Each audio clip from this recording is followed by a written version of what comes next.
Hey everybody, welcome to The Bottom Line. I'm Michael Noland, and tonight I've got a question for you folks. If you were pushed to the wall, if you had to name 3 top bands in classic rock, what would be your favorite 3 bands? Well, tonight, that was the discussion over at Royce's house, and I'm going to provide the meat of that discussion in tonight's video. But it doesn't just stop there, folks. We also start the conversation by bringing up near contenders, bands that are but a gossamer away from being in the top 3 positions. On top of that, we invited comments from the Peanut Gallery to choose their top 3 bands as the night progressed, and what occurred was a very organic discussion, and we cover more bands than you can shake a stick at.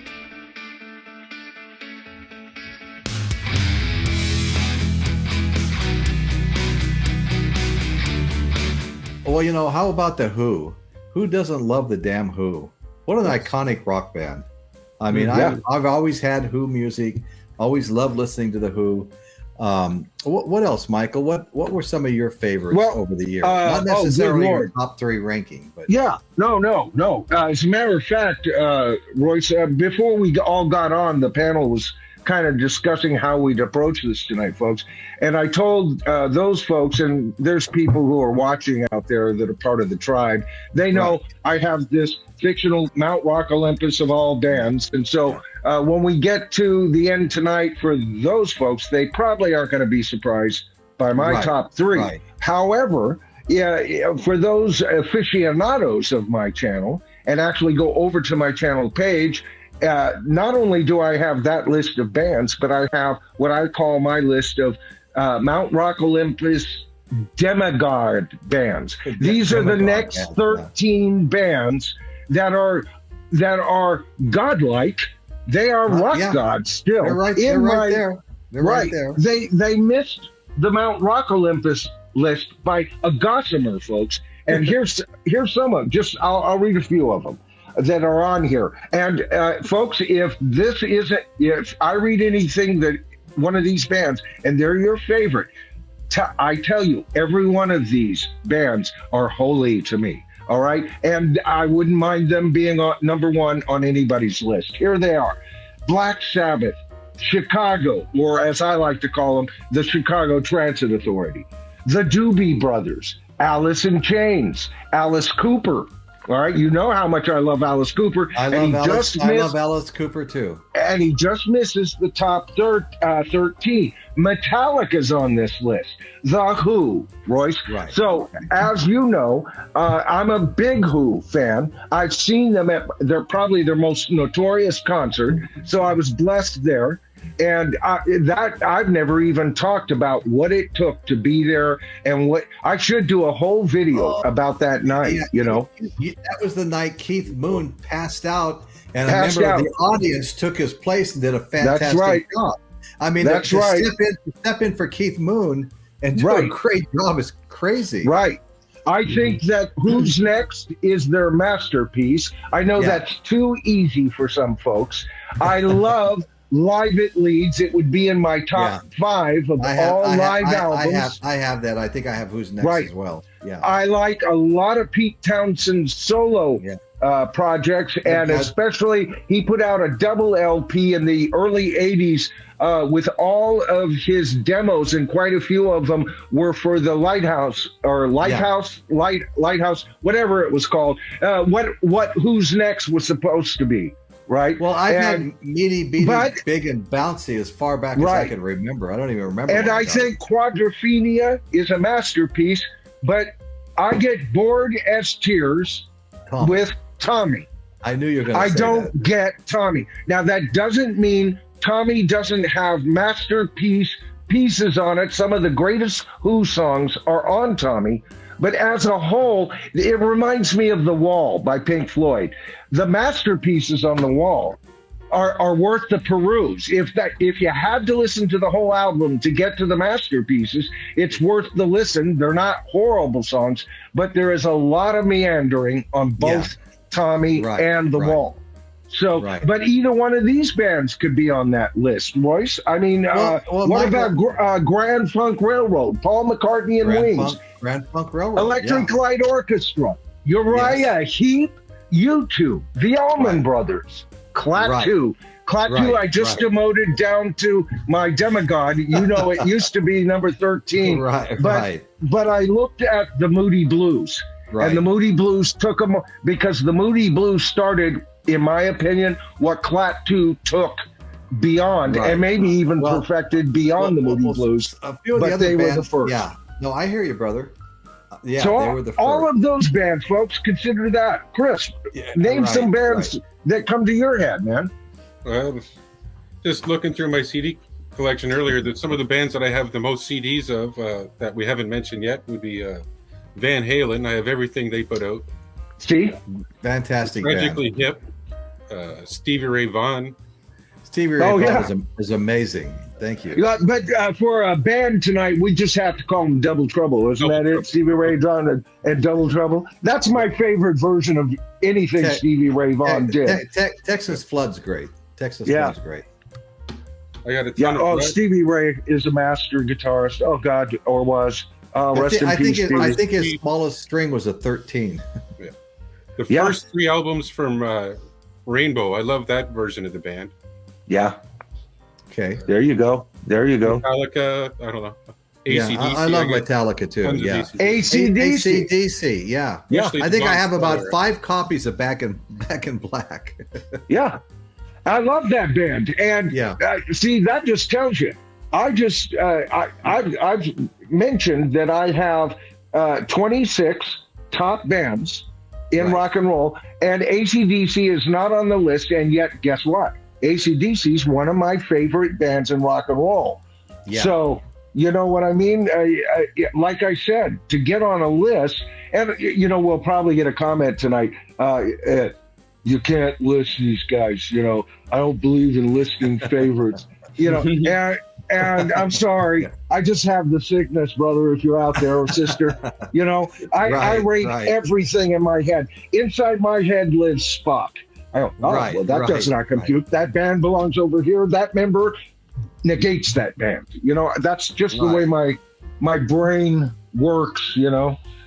No, it's how a lot of our brains work, Michael. How about you, James? Name some bands. Just general bands that aren't your very favorite, but you love a lot.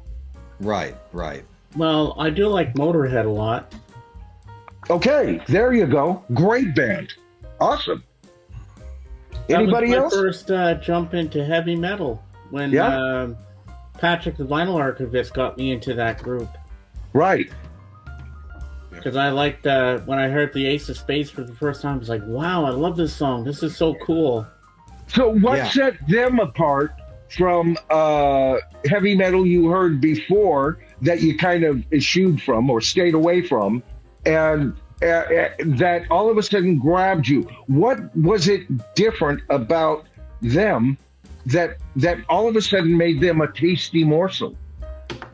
I just like their style of music, and they weren't like screamo or heavy, or when they go into that like that guttural sound and stuff like that. And I thought they were just rock, like it's almost like they're heavy rockers. And I thought, I like this. I can really get into this band. You know what, James? We've talked about that so many times on this panel. You'll find most of these bands are also fantastic songwriters and composers, folks. There's going to be the secret. I've said it many times. It's always in the songs, you know. Then the power or the intricacies of how it's presented, you know, whether that's a 4-piece band, John, Paul, George, and Ringo, or a 7-piece band like Yes, you know, or an 8-piece band like Chicago Transit Authority.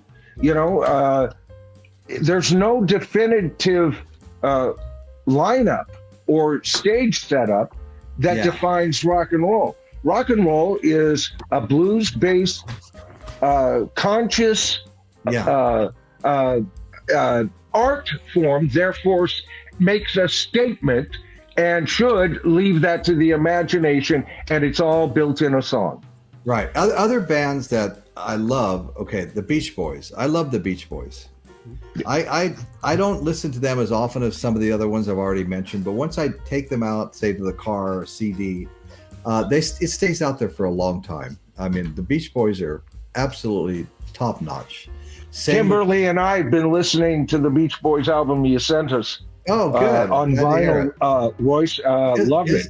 Isn't that just great music? Oh, yeah. Another band. I had a Beach Boys album before I ever had a Beatles album. I had a Beach Boys album and a Herb Alpert album, and I got a Four Seasons album for Christmas with my record player. That was my first entering into vinyl right there. Funny you should say that. I still have a Herb Alpert Tijuana Brass album that my parents owned.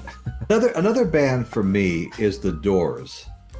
I absolutely love The Doors. This really takes me back to my teenage years, and I've continued to listen and I've continued to buy their music. And I've got a pretty decent Doors collection right now. And I absolutely love The Doors. Well, they're another that would be one of my favorite bands in rock and roll that's not on my tip-top list. But, what I think that really establishes them as a contender for being somebody else's top band is that Jim Morrison took what the Moody Blues had already started on their records. Remember, the Moody Blues, every album had a couple of spoken passages. There you go, man. Keep it as cool as you can. For it riles them to believe that you perceive the web they weave. Keep on thinking free. There you go, man. All of that kind of stuff. Cold-hearted award. And so Jim Morrison took that approach and kind of updated it and gave it a kind of a Berkeley twist. And for that alone, he's almost like Edgar Allan Poe of rock and roll. Yeah, as wild as he was up there on stage in the antics, he was so damn talented, and he had a great voice. Yes, he did. I love what's his name said in the Wayne's World movie. I see him more as a crooner. But really, there was that element that he had a great voice. Yeah. And that's why I liked him, because I loved it when I'll give you an example where I liked Paul McCartney's voice. He could be a crooner. When he sits there, when he opens up, "Hey Jude," he's so golden. The whole song is so golden. Then he turns it into an ape-shit crazy guy for the last 4 minutes of it, showing you goodbye. Hello, Robert Plant. You know what I mean? But I've always loved the crooners. I love Bing Crosby. I love everybody loves Dean Martin. I love that too. And Frank Sinatra is my favorite crooner of all time. I love the crooners too. My mother was big on that. Yeah. So there's room for the crooners, and Jim Morrison brought it back into favor post Beatles almost, even though they were still going on. It's like his sound was the updated sound for the 70s going on, because after he died, the Doors were even bigger, way bigger. Everybody was a Doors fan. And I got to admit, I didn't buy a Doors album until after he died. Another band I was crazy about was Iron Butterfly. Butterfly, Inagata-Devita, yeah. I have 2 copies of the yellow cover that says Ball on it. And I have, I think, 3 other albums as well, one of them being a live album. The keyboardist and lead singer just passed away about 2 weeks ago, so rest in peace. I forget his name. But he's the guy. The reason it's called Inagata-Devita is because he could not sing In the Garden of Eden. That's right. He was so wasted when he walked over and looked at the title and said Inagata-Devita. The rest of the band liked it so much they changed the name of the song from In the Garden of Eden to Inagata-Devita. I love that story, man. That story. But see, great. That's free exchange art. That's like taking your eyes off. You've got the bust, you've been sculpting a bust, and you go, now for the blemish. Lord, guide my hands, and I'm going to touch it. There. It's less than perfect. Let the masters see. Hey, Michael, no one's mentioned Queen yet. I don't know how many rankings I looked at where Queen was in the top 2 or 3.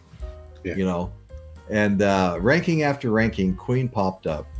Queen, and here's how powerful Queen is. You know, their catalog just sold for $1.27 billion dollars. All right. Yeah, that's so insane. This is the power of their music. You got to think about, it's not just the amazing catalog of #1 hits, along with a ton of top 10 hits, with even more top 20, top 40, top 50 singles. They put out, all 4 of them wrote, and believe it or not, it was the quiet one, John Deacon, who wrote some of their very biggest hits. All right. And people aren't aware of that because they know most of the songs generally were equally distributed, kind of, between Freddie and Brian May. These guys were the only band in the history since the Beatles who wrote and offered such talent and even a stronger songwriting talent. If you think about their drummer, who wrote, I'm in love with my car, I don't care what they say. And their drummer could have been the lead singer of it. That guy with that range, he sings like Robert Plant, and he had to take a back seat because Freddie Mercury was that much freaking better. They are Olympian in every sense of the word. Good choice. Well, I love Dan's comment here. How did the 2 greatest rock and roll storytellers, Royce and Michael, I love you, man. I love you, Dan. Do you know, I keep talking about coincidences between Royce and I, right? I mean, every time we get up, it seems like every week I find out, there's another coincidence that Royce and I. It's crazy. You know, he didn't stream last night because last night was his 51st anniversary. Guess what, folks? Last night was my 27th anniversary. Both had anniversaries. Royce and I both got married, and we got June weddings the last day because we're both procrastinators. Yeah, I absolutely love that album, and you know, Teen Spirit. You know, I love all those albums. They're great. I probably got 4 or 5 Nirvana albums, but I think my favorite is the Live in New York Unplugged. I really love that album. You know, they for such and they truly tragically were a flash in the pan. For such a flash, you know, a flash in a pan. They were much more than a Richie Valens who had a couple of hits and was out, showed a lot of promise. This wasn't. This was even more than Buddy Holly, who was at the end of his contract and was having trouble in making special negotiations and was on that winter tour because his career was in danger. This was a band who came and died mighty, and they went from that first album to even an acoustic sound. You could see they had places to travel, and the short time they traveled, I would compare that to a meteoric rise compared slightly to the Beatles. And guess what? They had it in their songs, and guess who was one of Kurt Cobain's greatest heroes? The Beatles. He learned to write songs by being a Beatle fan. So once again, it's in the songs. I think so many bands that followed the Beatles learned to write songs from them. Yeah. Well, you can name a few, couldn't you, James? Bands that kind of sound like the Beatles and kind of write like them. You've talked about that a bit with you and Caitlin and on your stream. Yeah, we did. Yeah. Yeah. How about, what do you think of ELO? Oh, I love ELO. Yeah. Mr. Yeah. Do you think they're one of my favorite songs? Yeah. Do you think they're just a rip-off band of the Beatles, or do you think they had something else to say? I think they were inspired by the Beatles. Yeah, I agree with that. Inspired by the Beatles. Yeah. Right. They have their own completely unique sound. Yes. There you go. So, and what do you I see? I'm setting James up because I've kind of paid attention to who he likes over the last year. You know, what do you think of Badfinger, James? Badfinger is pretty good. I like them. Yeah. Yeah, yeah. I think they were talk about tragically short, and two of them, being responsible for their own deaths, just like Kurt Cobain, and the other dying, not real young, but young enough that the only one that's left is Joey, and he was the replacement member just in time for the big hit, but I love them. If I had to choose between ELO and Badfinger, I'd have to shave the discography to match, because Badfinger was not what if you just went album to album, best album to each Badfinger album, I would probably choose Badfinger slightly over ELO, but it'd be a tough call. Well, Jeff Lynne is so incredibly talented as a producer and everything else. Everybody, he shows up everywhere. It's just amazing. Oh yeah, I'm a big Jeff Lynne fan, Royce. Don't get me wrong. No. I totally get it. I totally get it. Badfinger also, see, as good as ELO's covers with the Flying Saucer and Genies, and that was cool. But I'll tell you, the first Badfinger album I bought was No Dice. Aha! Oh yeah, that's a rock band cover. I mean. A belly dancer. Oh man, a pinup. You got a pinup with the album, right? Well, I like Dan Goucher's Steppenwolf. The Mighty Steppenwolf is in my top 10. Well, Dan, I have maybe 4 Steppenwolf albums. I have always loved Steppenwolf. Let's get closer to the list, Royce. What are some near misses? What are some near miss bands? Now, I just kind of sprinkled, but some you're almost make the top 3 for you. You're probably not going to like this, and I am going to pay a little. I am going to pay a little tribute to them as well. But the Beatles did not make my top 3. Now I said I was expecting a curveball, and that's what I thought it was. Well, I want to say that I probably have more Beatles albums than I have anything. In fact, I was going through one of my cases over here today. There's not enough room in my shelves anymore, and I found 2 Beatle albums I had duplicates of. Well, I already talked about this. The Beatles featuring Tony Sheridan, another guitar player.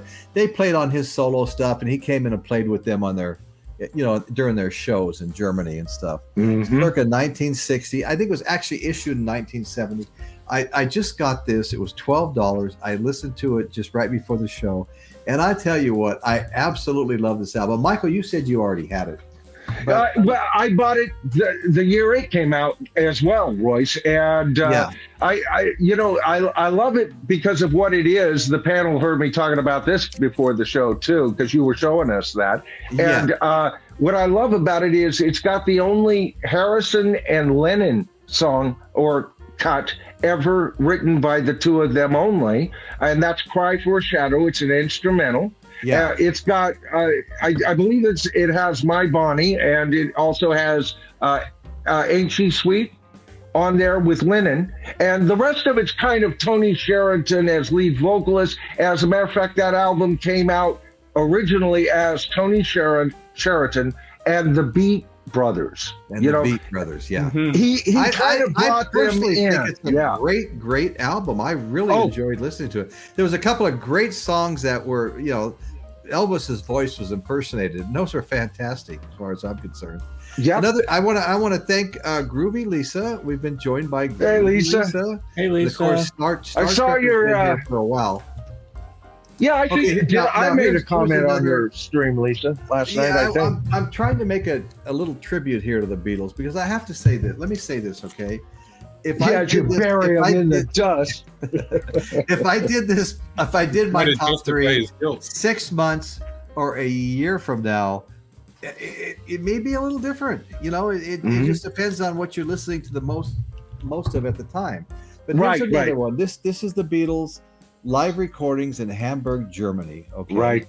This is before they hit it big. They were playing as much as like 8 hours a day, Michael. Who plays 8 hours a day? Well, the Beatles. Oh, they were playing more than 8 hours. Yeah, and they were a tight band with all the playing they were doing. Yeah, way more than 8 hours. As a matter of fact, their shifts were so bad. The Beatles basically were on stage on Quaaludes or asleep in a broom-sized closet, nailing condoms to the wall and setting fire to them, and getting a young George Harrison kicked out for those shenanigans because he wasn't even old enough to play there. Yeah, James has got it too. There's 2 volumes, and I've only got the one that I showed. James probably has both. Here's the 2-volume one I have here. Oh, there you go. Okay. Well, that's where they got their chops. I've said it in past streams when we've talked about the Beatles. People don't realize, first of all, go back and listen to their first album, Please Please Me, but put yourself in a mindset. This is 1962 when they did the first recording release in 63, maybe it was 63. You got to understand, there's no Jimmy Page yet. He's probably out there doing something, but he's not the rock god. There's no rock god guitarists out yet. There's no #1 bass guitarist out in rock and roll. Those distinctions aren't even being made. And so everybody's a garage band for the vast majority of the rock pop element in Britain and in America in 1963. Now listen to that album and compare that album and the musicianship. What do you hear? They've got a totally professional rhythm guitarist back when a rhythm guitarist was important and essential, jangling between the rhythm section and being part of the rhythm section. And John Lennon was excellent at that. He wasn't a great lead guitarist, but he had that. George Harrison, he was a good guitarist, that's for damn sure. And George Harrison also was at that time one of the top rockabilly style with an even more rock and roll edge than anybody out there at that time. There was no Eric Clapton to bury him into the dust yet, right? And so he was at the top of his game. They had the world's best bass player, and they didn't fucking know it. Excuse my language, boys. Bleep that out. I'm going to have to, Michael. I need to keep my channel monetized. Yeah. As much as I loved them when they first came out, there would be a couple of year gap before I got back into them, then a couple of year gap, and then they were gone. So I was never in a position where I just listened to them over and over and over again. Who knows? If I do another ranking a year from now, they may wind up being in there, the top 3, because we all change. I mean, I changed my favorite Led Zeppelin song. I changed my favorite Led Zeppelin album. I mean, this is like shifting sands on the dunes here, But my #1 is Led Zeppelin. Led Zeppelin's something I bought. Led Zeppelin 1 and 2 in 1969. I bought Led Zeppelin 3 in 1970. And I'll tell you what, I never get tired of listening to them. And I have listened to them from day one. I've always loved Led Zeppelin. I never get tired of them. And so that was one of the things I based my decision on. Noble choice. Noble choice. Number 2, and Michael's heard me say this, I've always been an insane Jimi Hendrix fanatic. Next to the Beatles, I have, even though Jimi Hendrix only released 3 studio albums, next to the Beatles, I have more Jimi Hendrix albums than anything, including the 8-album box set from 2000 with the velvet cover, which they don't make anymore. You can get a velvet cover on the CD version, but this is 8 albums of unreleased Jimi Hendrix music. Now, when I say unreleased, you'll find 4 or 5 versions of Purple Haze and some of the other songs, but nothing that was actually released, okay? And I love that album and so many of the others. I mean, I've got the Jimi Hendrix Live in Maui. I've got Jimi Hendrix Woodstock. I've got Jimi Hendrix all over the damn place. Next to the Beatles, I have more Jimi Hendrix than anything else. And for the longest time, I listed him as my favorite artist, the Jimi Hendrix Experience, okay? So Led Zeppelin 1, Jimi Hendrix 2, and then last but not least, I had to go with the Rolling Stones, another band that I really could never get enough listening to. I never tired of them. I never put them on the shelf for 2 years and said, oh, I haven't listened to the Stones in a while. I couldn't do that. These are bands I could not do that with. These bands go out in the car with me, whether it was an 8-track, whether it was a cassette, whether it was a CD, and I listen to them till I don't get tired of them. I just finally have to make a change. So that's it. Very good list. Okay. Noble. Thank you. Thank you. What about you, Chris? What's your top 3? Be different than what you guys have. Before I do that, I'll do a couple of honorable mentions. Yeah, please do. One band I like to listen to, at least up until their 1987 album, is Whitesnake. I love the original Whitesnake. All that bluesy rock stuff. Yeah. Yeah. Van Halen. I love Van Halen. The Black Rose. Collective Soul. A lot of that bands. But my top 3 would probably be Led Zeppelin, number 1. That's my go-to all the time. The Tragically Hip. They're the band I probably listen to. They're one of my second go-tos. Okay. And after that, it kind of changes depending on what mood I am in, but either Pink Floyd or the Rolling Stones. Wow. Whoa. Okay, so you fluctuate between because they're not exactly the same subgenre. No. So, wow. Yeah, I love it. You've got a really eclectic taste. What about you, Paul? What would be your top 3 favorite? Well, Beatles are always going to be there. They're always going to be there. And I wanted to throw something about this too, by the way. Love them or hate them out there, because I know a few that don't really care for them very much. My late wife was one of them. Go figure. She's like, they got lucky. I'm like, shut up. But here's the thing: love them or hate them, the Beatles were a gateway. They were a huge gateway in the 1960s. And even if you don't like the Beatles, there were hundreds and hundreds of bands that were inspired by the Beatles. And Absolutely. Chances are some of your favorite 60s and 70s bands, they went and worshiped at the altar of the Beatles. Now, that's one. Second one, of course, ever since I was 5 years old, anybody that knows me really, really well, the Monkees, that's right. I am a rabid Monkees fan. And the thing is I was even a Monkees fan when it wasn't even cool to be a Monkees fan. And I'm like, I don't give a shit what anybody says. Yeah. Yeah, I mean, exactly. We're not even going to go into the Rock and Roll Hall of Shame, but they should have been in there many, many years ago. And then the third one would still be Badfinger. I'm telling you, I fell in love with those guys since I was maybe about preteens. And, yeah, so that's my 3. But then, you know how Eric was bringing honorable mentions.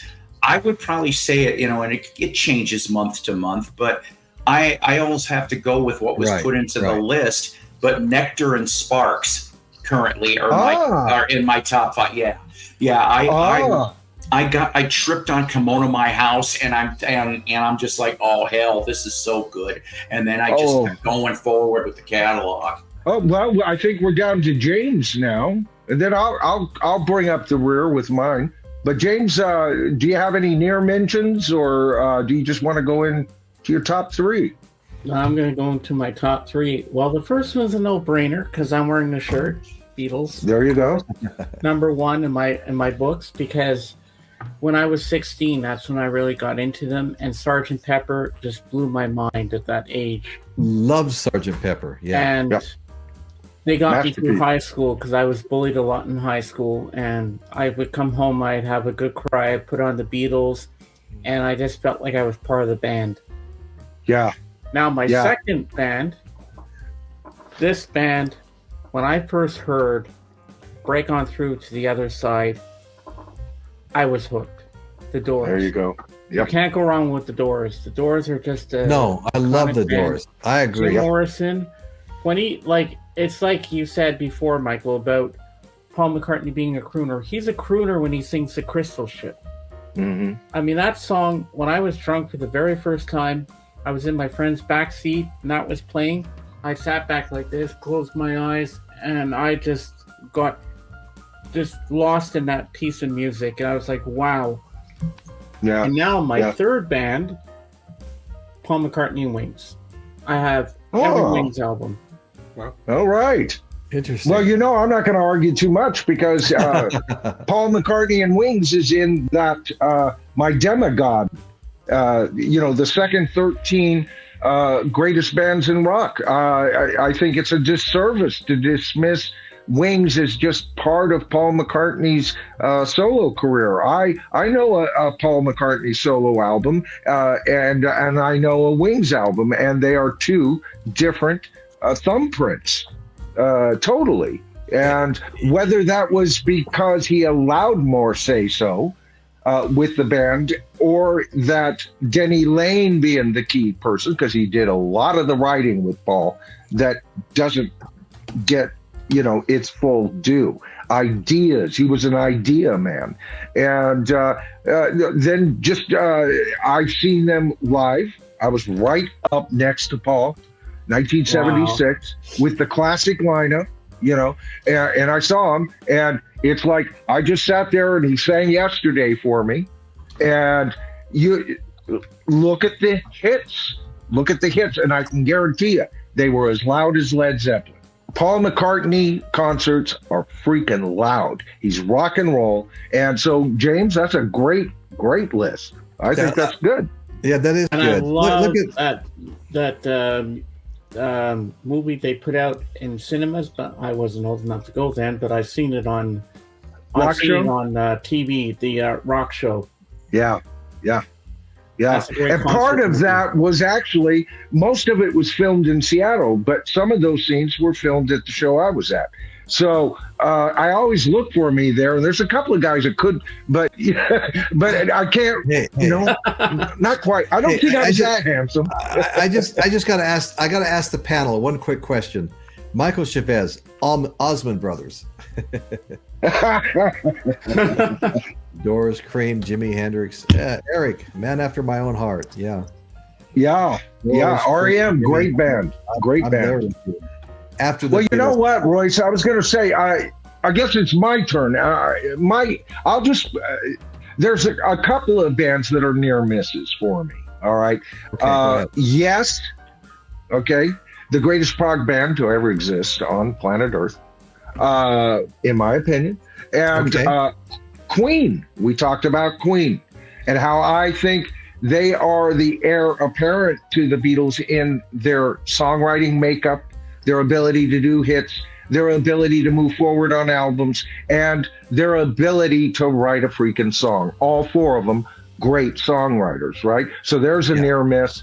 And the Police. Oh my God, rock and roll stripped down to trio fashion, calypso, some of punkish, and the song is always there. So those would be my near misses. In my number 3 position, and now I get to unveil again for far too many times. My top 3 members of Mount Rock Olympus is in the Hades position. Is Pink Floyd. And the reason that I love Pink Floyd, I got into them late. It was not till Dark Side of the Moon. Same here. And then I started going back, and I'm going, they're kind of I went way back. It took me decades to get Syd Barrett. But now, see, they're like a wine. Pink Floyd's like a wine, and they're wonderful. It's just the bouquet, and the whole trip is wonderful, but it's jagged. It's full of contentions. It's dark. That darkness pervades the band in so many levels that they would have to be Hades. In Poseidon's position, second most powerful band in the universe is the mighty Led Zeppelin. All right. What they accomplished, they did 9 albums that I think are all at least a near masterpiece, especially when you listen to Coda, the extended version. Okay. It's essential. But the first 8 are all masterpieces, and they're damn near impossible to rank. They traveled, they took the throne from the Beatles, and they wore it mightily, and they are the only band besides the Beatles to dominate a full decade as the undisputed Mike Tyson's in the ring, baby, band of the universe. So they're number 2. And of course, at number 1, the Beatles. They reinvented what music could be. They reinvented pop. They reinvented rock. A lot of people say early on, no, you know, but maybe later on they kind of got serious, but at the first, they were nothing more than a pop band. They don't know what they're talking about. All right. So first of all, you listen to Money. All right. Listen to the last track of Please Please Me. All right. Listen to Can't Buy Me Love.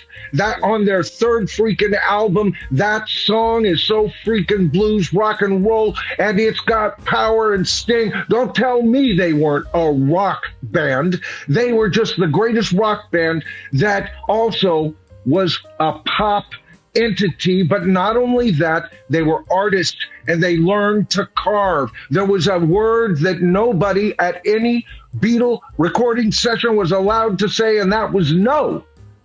They said, get it done, and they had geniuses beside them. The Stones cannot hold near to them. They spent most of their career up until Sticky Fingers copying a whole lot of what the Beatles were. The Beatles were the Stones' mentors and were the ones, they were their muse. That's how Mick and Keith got to be songwriters. They watched John and Paul write a song in about 20 minutes in the corner, and that was the Rolling Stones' first hits. The Beatles, while they were the Beatles, wrote number 1 hits for all kinds of people, not just Badfinger. I mean, they had hit after hit after hit. Paul would go grab a song that he knew was a hit. Those were the days, you know. I mean, Paul was writing the soundtrack, a classic soundtrack for In the Family Way.